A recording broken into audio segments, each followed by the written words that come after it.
बिना नीति लाए हुए एक प्रपत्र बांटने शुरू किए, जिसको वो कहे तो सर्वे रहे हैं, लेकिन वो एक तरह से विकल्प पत्र है। और विकल्प पत्र में बहुत सीमित विकल्प लोगों को दिए गए हैं, जिसमें कि लोगों के व्यवसाय, रोजी रोजगार, उनके कृषि का क्या होगा, उनके सामुदायिक जो स्थल हैं उनका क्या होगा, परंपरागत जहाँ उनके हक हकूक हैं उनका क्या होगा,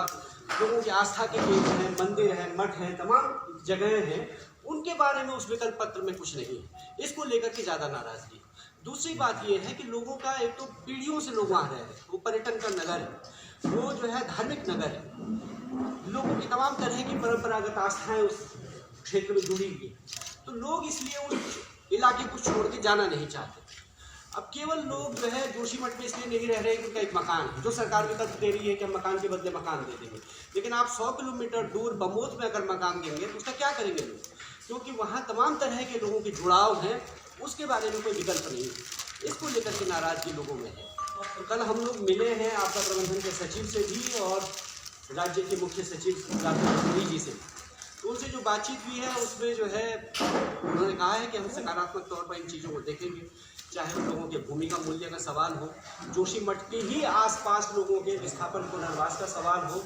या लोगों के रोजगार का, व्यवसाय का सवाल हो, इन सब चीज़ों पर उन्होंने सकारात्मक जवाब दिया है और हम अपेक्षा कर रहे हैं कि हो। लेकिन मामला सिर्फ इतना नहीं है, बातें इससे ज़्यादा हैं, क्योंकि वो एनटीपीसी की परियोजना वहाँ अभी भी काम कर रही है,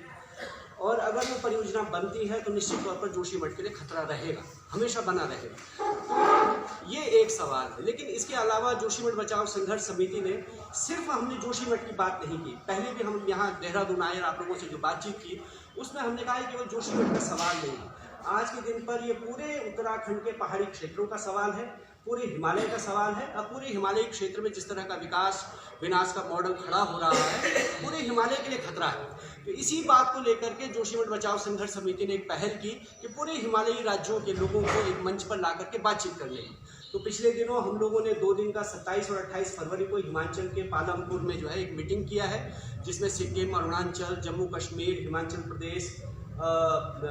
के काफ़ी सारे पर्वतीय, आसाम से ये सब लोग आए हैं, और वहाँ एक बैठक हम लोगों की हुई और एक तय हुआ एक फोरम हम लोगों का बने,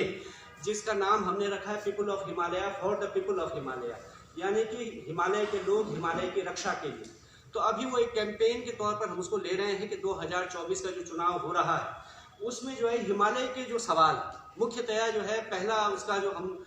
मोटो लेकर के चल रहे हैं कि आपदा मुक्त हिमालय बने, यानी कि जो आपदाएं जिस आ रही हैं उनसे मुक्त हिमालय कैसे हो, इसको लेकर के एक कैंपेन हम लोग चलाने वाले हैं, जिसमें सभी हिमालयी राज्यों के प्रतिनिधि शामिल होंगे।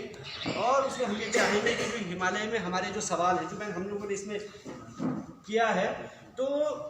बड़ी विकास परियोजनाएं, पर्यटन का जो सवाल है, बाकी जो यहाँ के हमारे सामुदायिक सवाल हैं, वो सब जो हैं वो सवाल हमारे जो राजनीतिक दल हैं उनके एजेंडे में ये आए। 2024 का जो चुनाव हो रहा है उसके एजेंडे में शामिल हो हिमालय का सवाल, इस बात को लेकर के वहाँ तय हुआ है। और उसमें एक बड़ा हम व्यापक अभियान उसमें चलाने वाले हैं, दिल्ली में प्रेस कॉन्फ्रेंस से लेकर के तमाम राजनीतिक दलों से मिल करके हिमालय का एजेंडा उनके सामने रखेंगे। तो ये भी एक जोशीमठ बचाओ संघर्ष समिति ने पहल की है कि न सिर्फ जोशीमठ का बल्कि पूरे ही हिमालयी राज्यों का जो सवाल है वो भी जो है मुख्य सवाल बने, क्योंकि वहाँ की जो जनता है, वहाँ जो लोग रहने वाले हैं हिमालय वासी, तो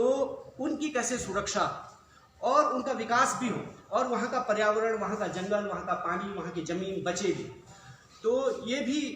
हमारे आज की इस प्रेस कॉन्फ्रेंस का वो है। और बाकी जो जोशीमठ के सवाल हैं उन पर लगातार जब तक जो है हम लोगों ने कहा है कि प्रत्येक व्यक्ति को, जोशीमठ के प्रत्येक नागरिक को जब तक न्याय नहीं मिल जाता, जोशीमठ की सुरक्षा की जो व्यवस्था है, जिसको सरकार कह रही है ट्रीटमेंट कार्य, तो हम कह रहे हैं जोशीमठ का स्टेबिलाइजेशन का वर्क, और जब तक जोशीमठ बचाओ संघर्ष समिति के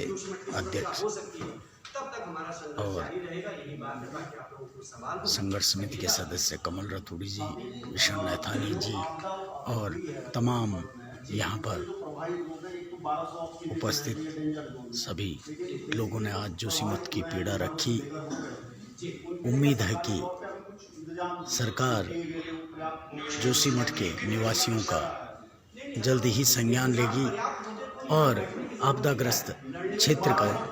ठोस उपाय करके जोशीमठ नगर को, ऐतिहासिक नगर को, धार्मिक नगर को बचाने के लिए प्रयास करेंगे। ताज़ा तरीन खबरें आप तक पहुंचाते रहेंगे। देखते रहिए अमर उत्तराखंड। धन्यवाद।